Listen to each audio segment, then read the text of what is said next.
Joining us now is Okpe with stories trending around the world. Hello, Jinika. Good morning, Dr. Abati. How was your weekend? It was excellent. Tundu made it bright and beautiful. Happy birthday to your mother. She's so beautiful. Thank you for the gift. Thank you, sweetie. Yes. My pleasure. Good morning, Rufai. How are you?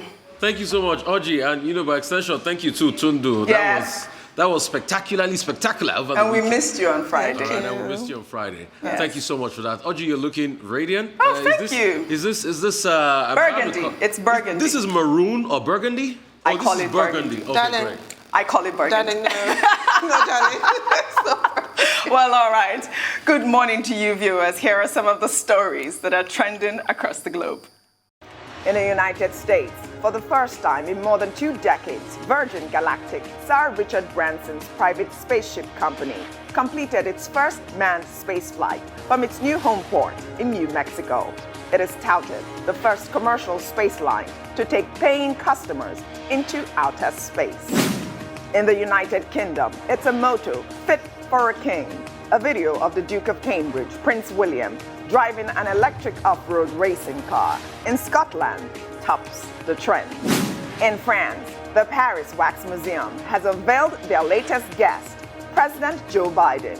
The wax figure shows the US president posing with his arms crossed and flashing a toothy grin.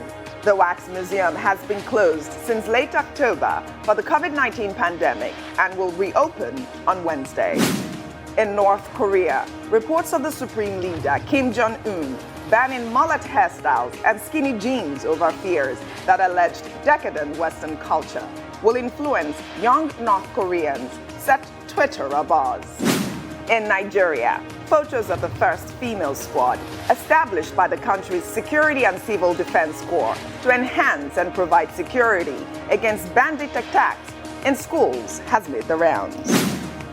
And over the weekend, as the country mourned the death of the Chief of Army Staff, Lieutenant General Ibrahim Attahiru, and 10 other military officers, a video of Dr. Esther Longer, a former duty flight announcer and a survivor of a plane crash that killed 97 people in 2006, sharing the testimony of how she survived the plane crash, went viral.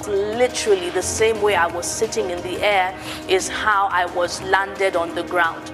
And you would say, okay, maybe all of us that were in that, segment of the plane, that's how we landed, but that wasn't true, because Esther, who was sitting beside me, the impact of the crash flung her somewhere else. Under sports, 4-time Olympic gymnastics champion Simone Biles has made history by becoming the first woman to land a Yurchenko double pike vault in competition at the U.S. Classic in Indianapolis.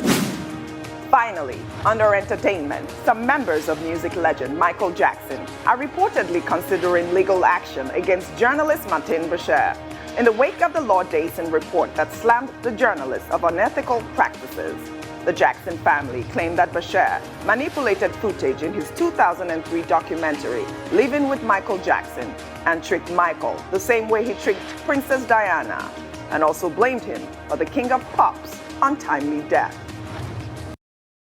Tundu, I beg your pardon? What were you saying about I'm ready to the join Jackson that lawsuit. family? I'm ready to join. Let me tell you, Martin Bashir is just lucky. He's having some health problems right now. I will fly to England and fight. It will be fisticuffs at dawn. I'm furious with him. I found it so hilarious that they want to consider legal action against him. Really, really hilarious. I can't believe it. Well, And of course, talking about penalizing BBC. Yes, yes, It's they are. caused great outrage out there in the United Kingdom, which is understandable. Yes. Because you are not supposed to manipulate the facts or manipulate your interviewee. A vulnerable woman at that point in her life? Well, Shocking. that's true. Well, let's begin what's trending in Nigeria. Over the weekend, many Nigerians expressed outrage at the absence of top government officials and President Mohammadu Buhari at the funeral of the late Chief of Army Staff, Lieutenant General Ibrahim Attahiru, and 10 other military officers who lost their lives in a tragic plane crash last Friday. The outrage was inflamed after government officials were seen attending the wedding ceremony of a son to the Minister of Justice and Attorney General of the Federation, Abubakar Malami, which coincided with the same day the stricken officers were laid to rest. Visibly present at the wedding were the governor of Kano State, Abdullahi Ganduje, the Zamfara State Governor, Bello Matawalle, Inwa Yahaya, the Governor of Gombe State, and Atiku Bagudu, Governor of Kebbi State. Also in attendance were ministers and federal lawmakers, according to the statement by the media aide of the Kano State Governor. Well, let's take some reactions. One from author and activist Reno Omakri, who wrote, "General died in service for Nigeria, and our president and governors did not attend his funeral in Abuja. But our governors were able to attend the wedding of the son of the Attorney General of Nigeria today. What is this benefit for fighting and dying for Nigeria?" Another Twitter user, Nefertiti, wrote, "Here's Putin, attending military funeral drenched, but Buhari could not attend the Chief of Army Staff, General Ibrahim Attahiru's burial, at least to boost the morale of the army. Bayo must have felt really sad that he missed an opportunity to give Buhari one of those crisp, clear photos." I mean, if we can pull up that photo of Putin, I believe this was a memorial of the World War II, the fallen soldiers at the time. I mean, this is such a brilliant photo. But what I was thinking when I saw those governor officials at the wedding ceremony of Abubakar Malami, I just expected them to have expressed some sort of discretion at the funeral. Notably, where the governor of Kano State, I could not believe that they were all grinning and smiling in those photos that were circulating on social media, when at the same time, our stricken soldiers were being laid to rest. I don't understand how that happened, but I believe that, you know, the announcement of the plane crash was the day before the wedding was meant to happen. So I understand that they could not have moved it, but I think that the governors could have expressed more discretion. Well, the optics do look awful, it must be said. However, you don't go to a wedding and sob. The juxtaposition between the tragic news and them grinning from ear to ear, it looks callous. And that's really one of my pet peeves, that's when people appear to lack empathy. It would have been helped greatly if the president had attended the funeral. We wouldn't be looking at the governors. But right now, it just looks like nobody cares about these people who died in the service of this nation. And I asked our last guest, well, our penultimate guest, is retired Air Commodore Abayami Balogun. I asked him about morale right now, how he imagines the morale would be within the Air Force. And I was actually relieved when he said that they'll be fine, that they are trained to expect to die. They actually sign up for that. And at that, I was relieved that it's us civilians who are upset on their behalf. So that makes me feel slightly better for the people who are serving this country. Because for me, it would give me pause. It looks terrible, I have to say. Optics, yeah. Well, the optics may not look so good. And people are reacting, I guess, because of the grief. 3 aircraft belonging to the Nigerian Air Force claiming lives 3 times within a space of 90 days. Many Nigerians, yes, legitimately, were very angry on Friday. And then on Saturday, as the details came out about the personal circumstances of the individuals involved, Flight Lieutenant Ashaniyi, whom I mentioned earlier, and Flight Lieutenant A.A. Olufade, young men in their prime, you know, and all those photographs about what happened. So anything that looked like anybody celebrating around that period it didn't work out. Would naturally offend people. However, we should look at the other side of it. This was a private event. The young man who got married, Rahman Malami, second son to the Attorney General of the Federation, I assume, will have planned the wedding ahead. 2 of the 5 governors that were there, one was a trustee for the groom. I think that was Governor Tambuwal of Sokoto State. The other governor, the host governor, Governor Ganduje, was a trustee for the bride. The 3 others were guests. And, you know, as a family event, I thought I read also on Friday that the event had to be scaled down a little. So, you know, we don't know what the full details are in that regard. And then another thing to note is that, look, these are Muslims, if you want to look at it from that philosophical angle. Many Muslims, when something happens, they will say, well, it is the will of God. Yes. And life must go on in everything. You know, I hear many of my Muslim friends say, you know, we just give thanks to God. That's why, you know, when Muslims die, I was surprised. One of my colleagues, the mom died. Okay, he just stayed away from work for a week and he was back. And I said, what are you doing here? You should still be grieving. He said, no, it's the will of Allah. So we also have to look at it from that cultural perspective. But definitely, Nigerians are not happy with the way the burial was handled, and all of that came from the feeling that, oh, maybe the president should have been there. Yes. Maybe he should have been represented by the vice president, and maybe he should not have sent the Minister of Defense, who could not write a simple speech. Well, that's my next story. Rufai, a quick comment from you. Yes. Before I go, you showed Putin. Yes. That was at the World War II Memorial, yes. 4 years ago. Correct. And it was on that occasion when people were wondering why President Putin was in the rain. In the rain. He said, I'm not made of salt. We are not made of salt. Beautiful. We will not melt. Yes. That was a famous quote that came from that occasion. Yes. Rufai, go ahead. It shows the thinking. And that's why it's good to ask the question, if somebody dies for Nigeria, has the person died in vain? And it shows the thinking. You see, let us treat this matter very critically and seriously.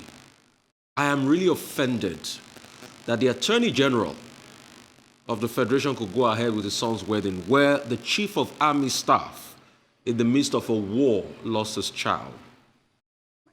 It speaks volumes as a nation.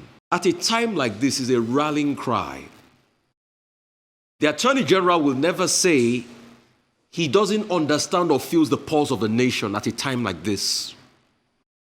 Every other thing should be secondary.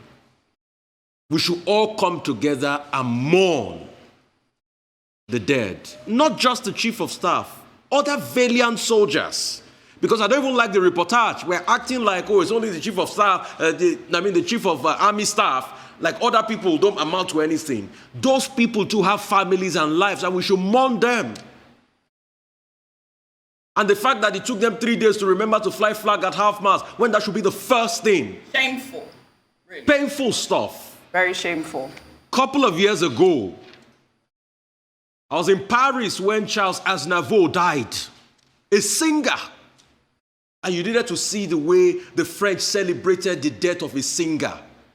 They put him in the Place de Invalides. The president was there to lead the tributes. The prime minister was there. Full military burial for a singer. And everybody in Paris that day was talking about Charles Aznavour. And you wonder, why will a country pull up all the stops for a singer? How much more a man that died fighting for this country? Fighting to go, he was flying to Kaduna to go, increase the morale of the troops at a POP ceremony. General Attahiru and the 10 others that died deserve more than we did for them. Very well said, Rufai. I'm appalled at the burial in general. Appalled. Very well said. You wanted to say something quickly? Yeah, it just reminds me of that Wilfred Owen poem, Dulce et decorum est per patria mori. It is sweet and fitting to die for your country. It is not. It is not. If you can avoid it, don't. We'll take another story. In the meantime, a short clip of Bashir Magashi, Nigeria's Minister of Defense, giving a speech during the funeral of the late Chief of Army Staff and 10 other military officers circulated online. In the short clip, the minister, while reading from a script, attributed the wrong title to officials at the funeral and made grammatical blunders. Let's take a look. Your Excellencies, the Executive Governors here present, the Chief of Staff, the President, Ambassador Gambari, the Chief of Staff, General Leke Irabo, Police Officers' Wives Association, Mrs. Victoria Irabo,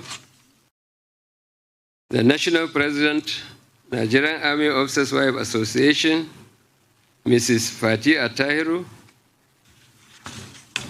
the late Lieutenant General Ibrahim Attahiru was an icon of professionalism, bravery, and discipline. This irreparable loss is indeed a tragedy to our dear nation. They were widely known for their uncommon loyalty to this country, a virtue which Nigeria demands from all of us at this critical period of nationhood. On this note, I wish to express my heartfelt condolences to all the bereaved families, the federal government, and the good people of Nigeria for this loss. I mean, this video went viral, Tundu. I mean, I don't know what happened there. Maybe the script writers could have chosen simpler sentences or words. Heartless condolence. I don't know what happened there. I'm going to give him a break. I think everybody's been really mean. Not everybody is good at public speaking. It's not everybody's forte. And at least he showed up to the funeral, unlike some other people. So I'm really going to give him a break here. Okay, public communication is an important aspect of public life. So whether it's in the corporate sector or in the public sector. What happens to many people is that they find themselves in a position of importance and they do not have the relevant communication skills to be able to engage the public. Now, in this particular case, Minister of Defense, the usual protocol is that first, once the speech is written, the boss should look at it. His staff should have taken him through it to make him practice. He didn't feel the need to prepare. And also teach him how to pronounce some of those words. Now, except somebody is totally incompetent. Once you prepare, once you make an effort to prepare, then you will not go to a public occasion to embarrass yourself. Now, the Minister of Defense of Nigeria, can you imagine the kind of rib-cracking laughter that will be going on in diplomatic circles in Nigeria, or even abroad? First, he started by saying the president was expressing his displeasure at the event. Displeasure, how? Displeasure that the funeral was taking place. And then somewhere along the line, he said, heartless felt condolence. So displeasure and then heartless condolences being conveyed. What kind of thing is this? And then he referred to the chief of army staff, the chief of defense staff, chief of staff. Chief of staff, yes. Then he referred to the wife of the chief of defense staff as a president, something. You know, and I was wondering what is going on here. You know, a 10 minutes, 30 minutes, rehearsal with his staff would not have caused this kind of problem. But I think, every public person should just learn from this. It's the kind of thing that can happen to you if you do not prepare. Correct. So it's not a question of what he wrote. I mean, I thought it would be better to just maybe you should have spoken in Hausa there. Yes. For convenience. All that. Rufai, a quick comment so we could go to our next story. But English are lingua franca. Why should you speak in Hausa? Well, if that's the one that is easy for him. No. There could have been a translator there. You should learn he wrote promotional exam when he was in the army. He used English to write it now. He should learn it finish. He should get brighter grammar, and the people that are writing his speech, they should get brighter grammar. That's what, because we've seen a lot of terrible speeches being written by government officials. You wonder, across board, what is happening. So they should all get brighter grammar. That book is very effective. It helps everybody in grammar. It can still work for them. But secondly, you look at the optics and you see the nonchalance by these people. And you get very sad for this country. If he's stuttering to give a speech in a very emotional situation, but this was the same person that boldly said in this country that we should carry guns and fight bandits now. This was the same person. But he said it boldly when he said it then. But how come? At a time we need leadership the most, we need him to say the right words, then we don't hear those words. Comforting words. We don't hear those words. Is this the time to even read a speech? No, it's the time I think people should say, we'll put the speech aside and talk from the heart and say how we feel about those people that passed. I expected a moment of riveting oratory, to calm the nerves, to say things like, we'll never forget his sacrifice. But we don't hear words. But it's when they want to tell us that you people go and fight bandits. And who are they? What are they carrying? AK-47. That's when you hear their mouth will be sharp. Brighter grammar is the way anyway. Brighter grammar. Brighter grammar. Very good book, Oji. I recommend it for them. All right. Before we move to our next story, you wanted to make a comment? I got a message from my girl Aide. Yes. So I'm withdrawing the credit that I gave the Minister of Defense because he had no choice but to show up since he was representing I was going to say the that, president. Yes. Thank you, Aide. So he doesn't even get that. Oh, dear. He doesn't. I'm sorry to you. We'll take another story, our final story, actually. Following the reported death of Abubakar Shekau, leader of the terrorist group Boko Haram, an aide to a member of the House of Representatives, Adulkadir Rahis, took to social media to praise the dreaded leader. The aide, Bukar Tanda, wrote on Facebook that Shekau lived a life of a hero and died a true hero. The comments did not go down well with the House of Reps member, who has issued a letter of dismissal, which included a disclaimer to disassociate himself and his office from the aide. Abubakar Shekau reportedly killed himself with a bomb last Wednesday to avoid being captured by fighters of the Islamic State in West Africa province, ISWAP. In the meantime, the U.S. State Department, via its Twitter handle on May 20th, announced that ISWAP will not get the $7 million bounty it placed on Abubakar Shekau because the money is not meant for ISIS or its affiliates. I'll go to Dr. Abati on this let quickly. me commend the reps who decided to issue a disclaimer on his staff. Yes. And also, I think he has acted well. And he made it clear that Tanda, that's the name of his assistant, his position was at variance with his own beliefs, with the position of his political party, the APC, and all that he believes in. Now, but the concern here is that aide, Bukar Tanda, what he was saying, describing Shekau as a hero, is he the only one in that part of the country that holds that kind of belief? Because, we've been saying that part of the problem we have is what is called the Stockholm Syndrome. The Stockholm Syndrome from a 1973 incident in Sweden when some robbers, held some 6 bankers hostage. And at the end of the process, the captives were identifying with their captors. So it's called the Stockholm Syndrome, whereby people begin to identify with their oppressors. So my concern is that apart from Bukar Tanda, how many other persons are in government who are Boko Haram sympathizers, who consider Abubakar Shekau a hero? He said the man is a hero, that he made the ultimate sacrifice. This is the leader of a terrorist group. Unbelievable, unacceptable. Tundu. I just want the president to get this memo because I'm thinking of one person right now, Dr. Issa Pantami. Correct. Well, and I hope that, the security agencies, they will investigate this Bukar Tanda, who is describing a terrorist as a hero. I'm very proud of the House of Rep member for issuing that dismissal letter. Rufai, a quick comment before we go. Surprised? It's same in this country. They say we should call bandits national treasure now. We should not call them bandits. It's still in this country. So are you surprised that you are seeing that? Oh, please don't be surprised. Though. Some things don't surprise me again. In the same country where they say don't call bandits terrorists, don't call them bandits, call them national treasure. And somebody is saying that Shekau is an hero. There are plenty things Musa is seeing at the gate, Jare.